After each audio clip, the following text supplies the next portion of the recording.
Finn!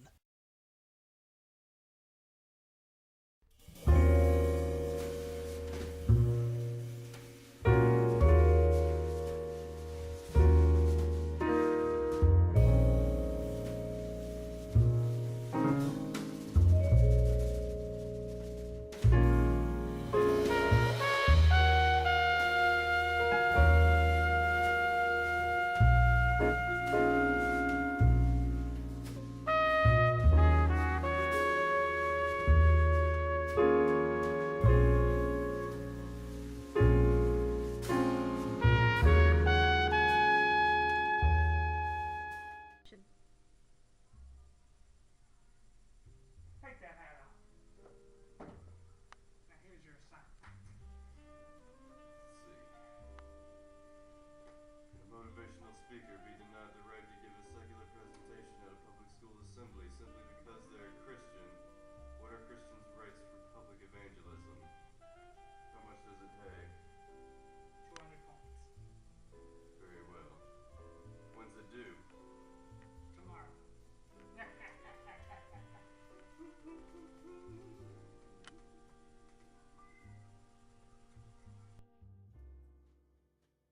So I've been given my assignment, a government video, on public evangelism rights and the rights of a Christian speaker to present a secular presentation.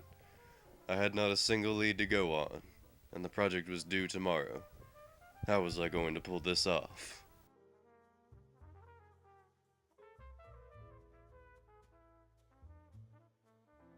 Off into the great unknown, off to solve another mystery.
When I got to my car, I found a note in the windshield. John Boggle, Autumnwood Apartments. I knew that had to be a lead, so I decided to follow it up. I had to think. Who left me this note? Why was John Boggle so important? What did he know? I was soon about to find out.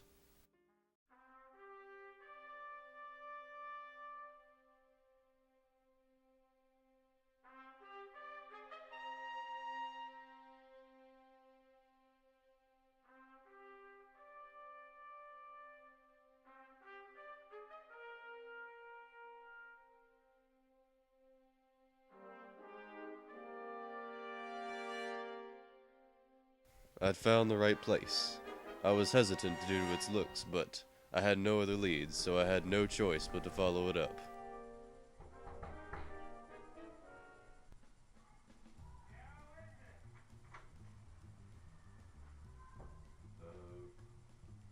Mr. John Boggle of Autumnwood Apartments? I was hoping you could tell me some information about public evangelism and... You want them all to know?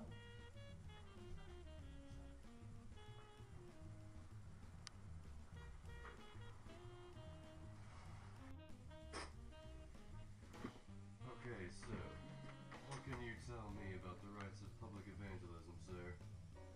Well, basically, public evangelism rights are outlined by the Redmond Bate versus Director of Public Prosecutions case. And from that case, we pull this example. If the public promotion of one's faith or opinion is conducted in such a way as to insult or provoke others in breach of statute or common law, then the fact that it is done in the name of religious manifestations or freedom of speech will not necessarily save it. It may forfeit the protection of Articles 9 and 10 by reason of wrote articles in the interest of public order and the protection of the rights of others. So, So, to go along with that, what about the right of a Christian speaker to give a secular presentation and be denied simply because he's a Christian?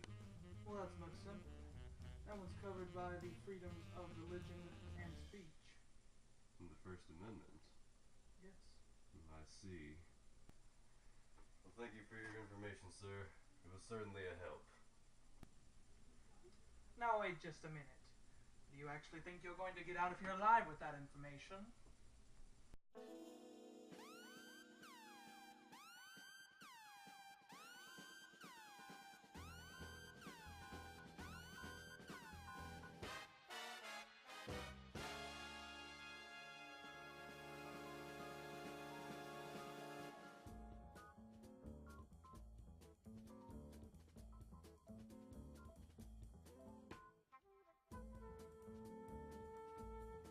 I was in a tight spot. I knew I had to use all of my cunning to get out of this situation. So I came up with the cleverest plan I could think of. Wait, look behind you. What?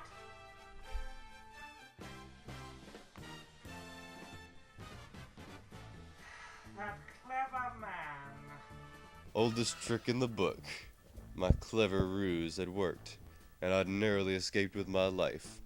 So what did I find out from my government video?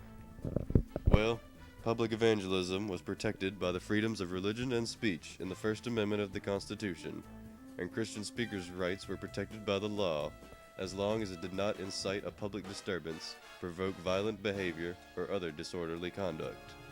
So I set out late that night to make my government video and present it to Gurley the next morning. How was that, Gurley? Perfect. 200 points. Full credit. Hint!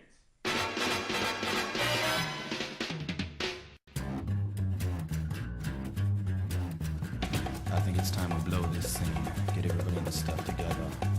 Okay, 3, 2, 1, let's jam.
Finn!